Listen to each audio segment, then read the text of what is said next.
নমস্কার, টক্স on self identity. আবারও এই অনুষ্ঠানে আপনাদের সকলকে আমরা আন্তরিক স্বাগত জানাচ্ছি। আমাদের এই জীবনে আমরা প্রত্যক্ষ করেছি কিছু কিছু মানুষ আছেন যাদের আমরা অবতার পুরুষ বলে চিহ্নিত করি। সবার মধ্যে এই প্রকাশ এইভাবে দেখা যায় না। প্রজ্ঞানপুরুষ সসংবেদ্য সানুভবদেব শ্রী শ্রী বাবা ঠাকুর আমাদের কাছে এসেছিলেন, শুধু এসেছিলেন নয়, তার মধ্যে তত্ত্বকথার তত্ত্বজ্ঞানের একটা প্রকাশ ঘটেছিল যাকে বলা যেতে পারে তত্ত্বস্ফূর্তি। তত্ত্বস্ফূর্তি ব্যাপারটাও আবার সব অবতারের মধ্যে হয় না। একেবারে যেন পাহাড় থেকে নেমে আসা স্রোতস্বিনী ঝর্ণার মতো অবিরাম অবিরত অবিরল তার মধ্যে এই তত্ত্বস্ফূর্তি ঘটত। তার প্রতিটি কথার মধ্যে থেকেই কিছু না কিছু যেন অভিনব প্রকাশ পেত। এটা আমরা অনেকেই প্রত্যক্ষ করেছি এবং বিস্মিত হয়েছি। সত্যি এইরকম মানুষদের দেখে বিস্ময় ছাড়া আর কোনো আমাদের প্রকাশভঙ্গি থাকে না। এদেরকে কোনোভাবে কোনো রূপে আমরা পরিমাপও করতে পারি না এবং মনে হয় যে সত্যি এমন মানুষের কিছুটা হলেও সান্নিধ্য আমরা পেয়েছি এবং পেয়েছি বলেই যে অভিনবত্বের প্রকাশ তিনি ঘটিয়ে গেছেন তার বাণীর মধ্যে, তার উদ্গীত ভজনের মধ্যে, সেগুলো নিয়ে আমরা আলোচনা করতে পারছি। চিত্তশুদ্ধির, আত্মশুদ্ধির একটা চূড়ান্ত অবকাশ আমরা পেয়ে গেছি। গত কয়েক সপ্তাহ ধরেই তার একটি প্রবচন, যেটি কত বছর আগে, ধরুন 1995 সালে তিনি বলেছিলেন মে মাসের 24 তারিখে, এবং সেই প্রসঙ্গ উত্থাপন করে তার সেদিনের যে প্রবচনটি ছিল, যেটা মুদ্রিত আকারে আমরা পেয়েছি শ্রী সানাই পত্রিকায়, সেখান থেকে পড়ে আমরা আরও একটু বেশি, আরও একটু গভীরভাবে সেটাকে অনুধাবন করার চেষ্টা করছি এবং সে কাজে আমাদের কি বলবো সহায়ক তুষার ভট্টাচার্য, তার দীর্ঘদিনের বাবা ঠাকুরের অত্যন্ত ঘনিষ্ঠ সান্নিধ্যে থাকার সৌভাগ্য হয়েছে। এই প্রবচনটি পড়তে পড়তে মাঝে মাঝেই নানা প্রশ্নের উদয় হচ্ছে মনে এবং অকাতরে সেসব প্রশ্ন রাখছি আমরা তুষারের কাছে। তুষারও সুন্দরভাবে আমাদের সেগুলো বিশ্লেষণ করে দিচ্ছে। গত সপ্তাহে আপনাদের মনে আছে দ্বৈতবাদ, অদ্বৈতবাদ এবং এগুলোকে ছাপিয়ে নিত্য অদ্বৈতবাদ যা প্রবর্তন করলেন বাবা ঠাকুর নিজে। তিনি বলেছিলেন, এতদিনের প্রচলিত যা ধ্যান ধারণা সে সব কিছু আমি ওলট পালট করে দিয়ে একটা সম্পূর্ণ নতুন কিছু দেবার জন্যেই এসেছি। এবং সেটা যে কতটা সত্যি তার পরিচয় তার অজস্র কথার মধ্যে আমরা পেয়েছি এবং আমাদের এটাও সৌভাগ্য তার আশীর্বাদে তার বেশ কিছুটা আমরা সংকলন করে রাখতে পেরেছি, সংরক্ষণ করতে পেরেছি। তাই এগুলো নিয়ে আজকে এমন আলোচনার অবকাশ আমরা করতে পারলাম। তুষার, গত সপ্তাহে দুটো জিনিস আমার খুব ইন্টারেস্টিং লেগেছিল। এক তো তুমি বলছিলে যে দ্বৈতবাদ, তার মধ্যে দিয়েই অদ্বৈতবাদ, এবং অদ্বৈতবাদে একবার পৌঁছে গেলে সেখানে দ্বৈতবাদকে উজ্জ্ব রাখা হয়। এরও উপরে বাবা ঠাকুর নিয়ে এলেন নিত্য অদ্বৈতবাদ। এই প্রসঙ্গে তুমি বলছিলে। আর আরেকটা জিনিস আমার এখনও ভাবলে সত্যি অবাক লাগে যে কি সহজ কথা উনি বলেছেন যে এই বুদ্ধের বোধিলাভ একটা ইভেন্ট। যীশু খ্রিস্ট, শ্রীকৃষ্ণ, বুদ্ধদেব, এই যাদেরকে আমরা সেই অর্থে বলতে গেলে কি বলবো, একটা অসম্ভব উচ্চ মার্গের কিছু ভাবি, সেগুলোও তার কাছে সিম্পল ডিজাইন প্যাটার্ন বলছেন উনি। এবং সেটা তুমি খুব সুন্দর বললে যে অখণ্ড সত্য যেখানে, তার বুকে ওই সমুদ্রের ঢেউয়ের মতো কোনোটা ছোট ছোট, কোনো একটা ঢেউ হঠাৎ খুব বড় হলো, এই ভিন্ন আর কিছু নয়। এটা আমরা বলতে বলতে অ্যাকচুয়ালি সময়ের তো একটা চাপ থাকেই আমাদের। তুমি যদি আরেকটু বিশদ করে বলো। দেখুন, অখণ্ড আমি সাগরে তার যে অসংখ্য যে ঢেউগুলো উঠছে, ছোট বড় নানান প্রকারের ঢেউ আছে। একদম ছোট ঢেউগুলো হলো সাধারণ জীব, মাঝারি সাইজের ঢেউগুলো হলো দেবদেবী, মহাপুরুষ, আর বড় ঢেউগুলো হলো সে অবতার পুরুষ। কিন্তু অখণ্ড সাগরের তুলনায়, অনন্ত সাগরের তুলনায় সেটা কতটুকু? কিছুই না। সে তো সাগরের বক্ষেই উঠছে, সেও তো সত্যের বাইরেও নয়, কিন্তু সত্যের একটা প্রকাশ, মাত্র একটা প্রকাশ অনন্ত সাগরে, ওই একটা স্পেশাল ডিজাইন, একটা স্পেশাল ডিজাইন। সত্যের দৃষ্টিকোণ থেকে তো এর বেশি কিছু গুরুত্ব নেই। আর তাছাড়া ব্রহ্ম আত্মতত্ত্বে তো অবতারবাদ স্বীকৃতই নয়। ব্রহ্ম আত্মবাদে অবতারবাদ স্বীকৃতই নয়। জ্ঞানের দৃষ্টিতে অবতারবাদকে স্বীকার করা হয় না, কারণ এখানে প্রকাশই হলো তাঁরই তো অবতার, সবটা তিনি তো প্রকাশ হচ্ছেন। তো ছোট প্রকাশক আর বড় প্রকাশক সবটাই অবতার তিনি। তো এখানে অবতার বলে আলাদা করে কিছু বিশেষ গুরুত্ব কিছুই দেওয়া হয় না।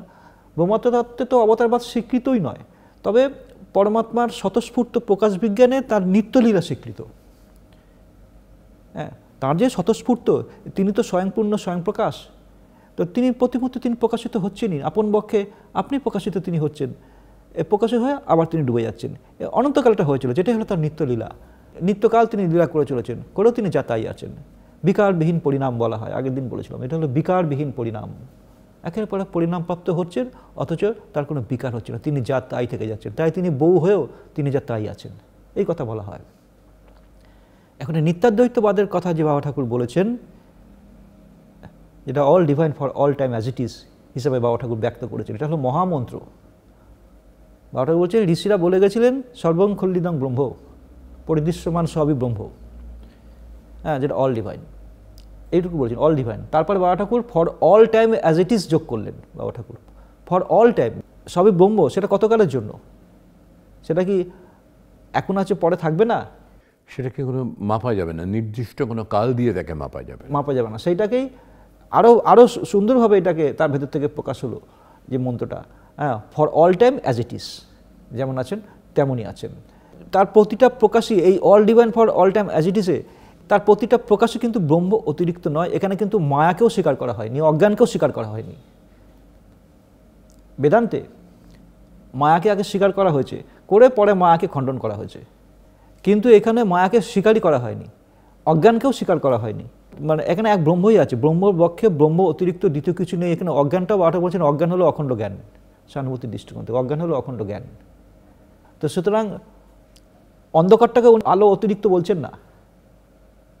হ্যাঁ, অন্ধকারটা হলো আলোর লোয়েস্ট ইউনিট, বাবা ঠাকুর বলছেন, ওটা আলো শূন্য নয়। অজ্ঞানটাকে যে অখণ্ড জ্ঞান সহানুভূতির দৃষ্টি থেকে, আর একভাবে যেটা বলছেন যে অজ্ঞান হলো আংশিক জ্ঞান, কিন্তু জ্ঞানের কোনো অংশফংশ হয় না। আবার সেই চরমের দৃষ্টিকোণ থেকে জ্ঞানের কোনো অংশফংশ হয় না। জ্ঞান তো জ্ঞান সাগরের সর্ববিদ প্রকাশ জ্ঞানই, অ থেকে প্র পর্যন্ত, মানে অজ্ঞান, জ্ঞান, বিজ্ঞান, প্রজ্ঞান, এই যে ভাগ করা হয়েছে, এখানে কোনো ভাগটাও আর নেই, কারণ সব জায়গাতে তিনি আছেন, এক তিনি সর্বপ্রকাশে, এক তিনি। মানে তিনি অতিরিক্ত বা আমি অতিরিক্ত কোনো প্রকাশকে স্বীকার করা এখানে হচ্ছে না। আপনি বলেন যে বাবা ঠাকুরের কিছু কথা থেকে যদি নিত্যাদ্বৈতবাদটা আপনি পড়েন, হ্যাঁ, তাহলে প্রসঙ্গটা আরও পরিষ্কার হয়। ব্রহ্মাত্মবিদ্যা বইতে পড়ুন। আচ্ছা, এখানে বলছেন দ্বৈতবাদী ও অদ্বৈতবাদী পরস্পরকে খণ্ডন করলেও নিজের আমিকে বাদ দিয়ে তাদের কোনো কিছুই সম্ভব নয়। নিজেকে অস্বীকার করা যায় না, দ্যাট ইজ আনডিনায়েবল। তুমি জগৎকে ডিনাই করতে পারো, ব্রহ্মা বিষ্ণু মহেশ্বরকে ডিনাই করতে পারো, দেবতাদের ডিনাই করতে পারো, থিওরি ডক্ট্রিন সব ডিনাই করতে পারো, কিন্তু নিজেকে ডিনাই করতে পারবে না। এই নিত্যাদ্বৈতবাদ কিন্তু আমি তত্ত্বের ওপরই প্রতিষ্ঠিত। নিজেকে ডিনাই করা যাবে না, নিজের আমিকে কখন ডিনাই করা যায় না। আমি তত্ত্বের উপরে, মানে যে যা কিছুই ডিনাই, এক একটা বাদকে ডিনাই করছে, খণ্ডন করছে, সব কিন্তু নিজেকে দিয়েই। মানে আমি তত্ত্বের ওপরই কিন্তু প্রতিটা বাদ খেলছে, আমিকে বাদ দিয়ে কোনো বাদই নেই। হ্যাঁ, আমি তত্ত্বেরই সর্ববিধ প্রকাশ হলো এক একটা যে বাদ, আমি তত্ত্বেরই সব প্রকাশ। বলছেন দ্বৈতবাদ ও অদ্বৈতবাদ পরস্পরের মতবাদকে খণ্ডন করে বলে নিজেকে নির্দেশ করে বলছেন, অদ্বৈতবাদের পার নিত্য অদ্বৈতবোধে সুপ্রতিষ্ঠিত হয়ে নিত্য অদ্বৈতবাদের স্বরূপ মহিমা প্রকাশ করছে কেবল সবোধ বা আপন বোধের বিজ্ঞান যোগে। নিত্য অদ্বৈত কেবল অদ্বৈত আমি বোধেই সিদ্ধ। সর্ববিধ মতবাদের পক্ষে ও বিপক্ষে যত রকম সিদ্ধান্ত সম্ভব আমি তত্ত্বের মাধ্যমেই সিদ্ধ হয়, কিন্তু আমি তত্ত্বে সিদ্ধ না হলে তা হৃদয়ঙ্গম হয় না, মানে বুঝতেই পারবে না বিষয়টা কি। বেদান্ত জীব ও ব্রহ্মের অদ্বয় স্বরূপকে বিজ্ঞানসম্মত যুক্তি ও সহানুভূতি দ্বারা নির্দেশ করেছে। সেখানে অদ্বৈতবাদের শেষ কথা নয়। ব্রহ্ম সত্য, জগৎ মিথ্যা, এই তাৎপর্য কিন্তু ভিন্ন। জগতের সত্যতা কিন্তু ব্রহ্মের মাধ্যমেই সিদ্ধ হয়। ব্রহ্মকে বাদ দিয়ে জগৎ সিদ্ধ নয়, কিন্তু জগৎকে বাদ দিয়ে ব্রহ্ম সিদ্ধ এবং সত্য। কারণ ব্রহ্মবোধেই জগৎ সিদ্ধ, জগৎ বোধে তা আবৃত। ব্রহ্ম সত্য, জগৎ মিথ্যা, এই ঘোষণা প্রমাণ করেও বেদান্ত অজাতবাদের কথা নির্দেশ করেছে সর্বোত্তম অদ্বৈতবাদীদের জন্য। একই যেখানে অস্বীকার্য, সেখানে দুই আসবে কোথা থেকে? অজাতবাদে জগৎ সৃষ্টিই হয়নি, জগৎ কল্পনা বা শব্দমাত্র। তাতে ব্রহ্ম অতিরিক্ত মায়া ও স্বীকৃত নয়। ব্রহ্মের পক্ষে ব্রহ্ম ছাড়া দ্বিতীয় আর কোনো বস্তু থাকা সম্ভব নয়। এই হল বিশুদ্ধ অদ্বৈতবাদ বা নিত্য অদ্বৈতবাদ। এর অধিকারী কিন্তু অত্যন্ত বিরল, বিরল কিন্তু অসম্ভব নয়। এটা তো একটা প্রচলিত কথা যে ব্রহ্ম সত্য, জগৎ মিথ্যা, কিন্তু উনি বলছেন যে সেটা তাৎপর্য ভিন্ন। এই জগতের সত্যতা ব্রহ্মের মাধ্যমেই সিদ্ধ হয়। ব্রহ্মকে বাদ দিয়ে জগৎ সিদ্ধ নয়, কিন্তু জগৎকে বাদ দিয়ে ব্রহ্ম সিদ্ধ ও সত্য। দেখুন, কোনো কিছুকে স্বীকার বা অস্বীকার করতে গেলে নিজেকে দিয়ে সেটা করতে হয়। জগৎ আছে কি নেই, যাই আমি বলি না কেন, নিজেকে দিয়ে তো সেটা আমি বলছি। আমি না থাকলে জগৎ আছে কে বলবে? আর জগৎ আছে এটাই বা কে বলবে? আগে তো আমি, তারপরে তো অন্য কিছু।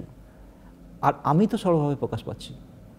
জগৎ সিদ্ধ তো আমিকে দিয়েই। ব্রহ্ম আত্মা হলো আমি তত্ত্বেরই, মানে বাবা ঠাকুর ব্রহ্মাত্ম তত্ত্বকে আমি তত্ত্বের আঙ্গিকে পরিবেশন করেছেন আরও ডাইরেক্ট।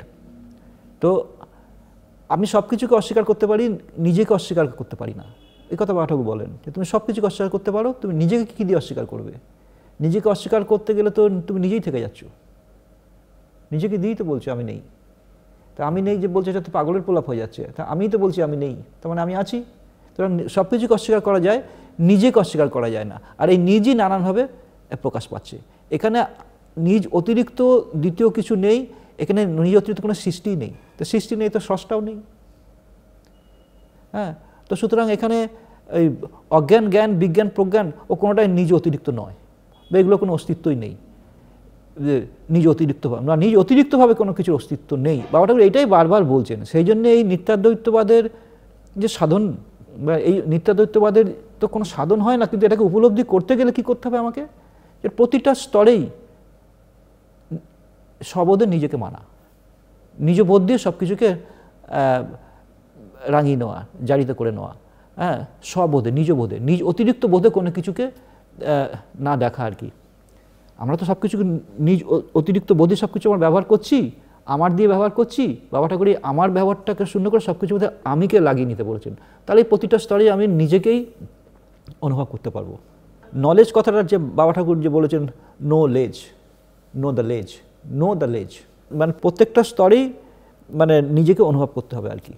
এখানে প্রত্যেকটা স্তরে মানে কোনো জায়গাতে নিজ অতিরিক্ত নয়, তাহলে আমি কিন্তু এই নিত্যাদ্বৈতবাদের অনুভূতিতে আমি প্রতিষ্ঠিত হতে পারবো।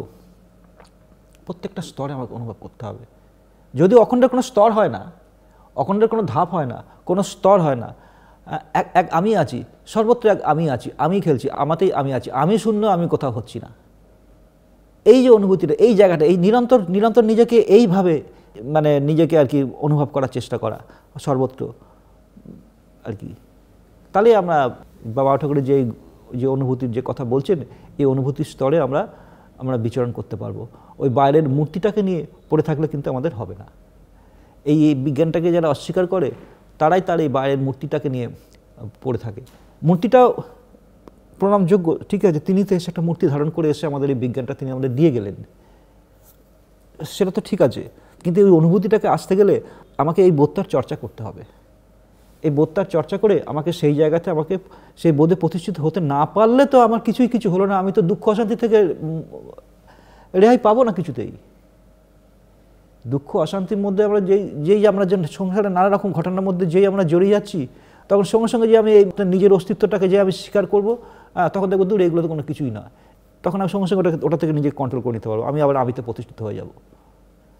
এইভাবে থাকতে না পারলে কিন্তু আমি কিন্তু সংসারের এই নানা রকমের বিরুদ্ধে যে পরিবেশ, এগুলোর থেকে নিজেকে আমি কন্ট্রোল করে রাখতে পারবো না, এগুলোকে কন্ট্রোল করতে পারবো না, এগুলো থেকে নিজেকে আমি ছাড়িয়ে রাখতে পারবো না। এই সাধনটাই তো বাবা ঠাকুর যেটাকে বারবার ঘুরে ফিরে বলেছেন মেনে মানিয়ে চলা, সেটাও তো একটা সাধনেরই প্রক্রিয়া। এটা কোনো সাধন নয় ঠিক, মানে এটাকে সত্যটাকে স্বীকার করে নেওয়া।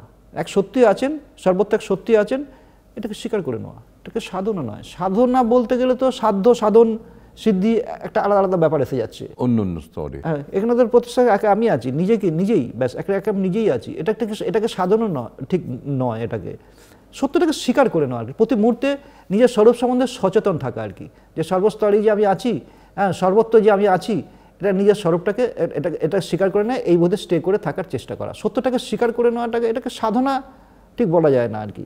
মানে সাধনা মানে উনি বলছেন তুমি নাকে সাধো, অর্থাৎ যেগুলোকে তুমি ছেড়ে এসছো সেগুলোকে তুমি আপনার মধ্যে গ্রহণ করে নাও। আচ্ছা, যেগুলো তুমি না করে এসছো, স্বীকার করোনি, সেগুলোকে মধ্যে তুমি আছো এক, সেটাকে তুমি সেখানে তুমি নিজেকে বসিয়ে দাও, আত্মস্বরূপ নিজকে তুমি সেখানে বসিয়ে দাও।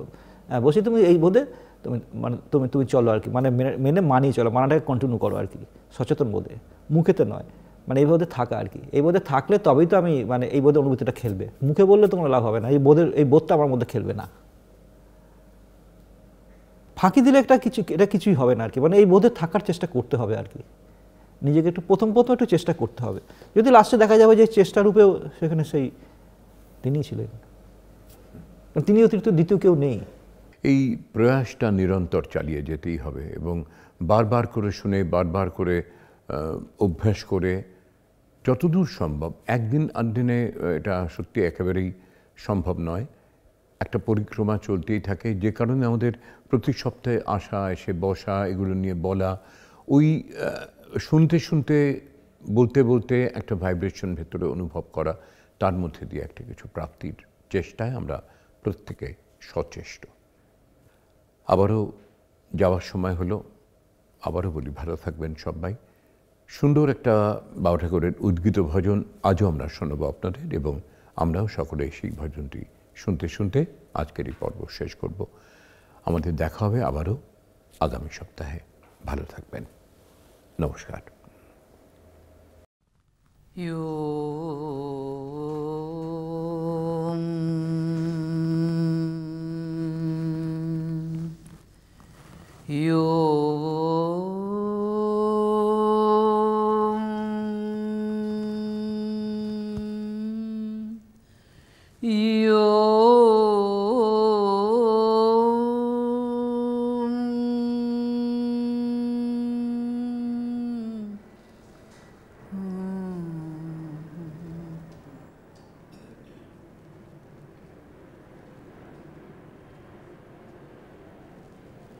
হৃদয়ের প্রভু সবার আত্মা রাম স্বয়ং, হৃদয়ের প্রভু স্বয়ং আত্মা রাম স্বয়ং, আত্মা রাম স্বয়ং প্রাণারাম স্বয়ং, আত্মা রাম স্বয়ং প্রাণারাম স্বয়ং, হৃদয়ের প্রভু সবার আত্মা রাম স্বয়ং।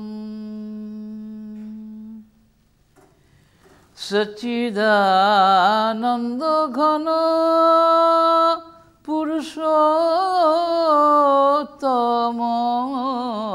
সচ্চিদানন্দ ঘন পুরুষোত্তম,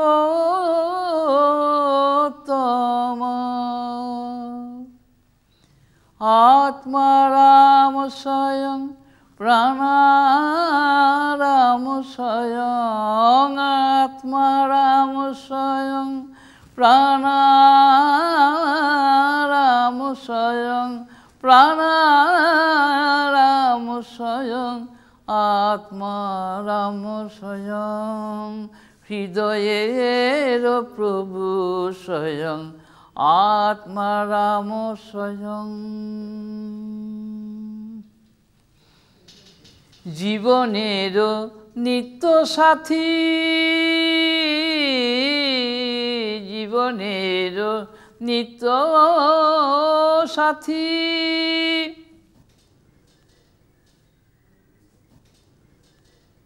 জীবনের নিত্য সাথী সবারই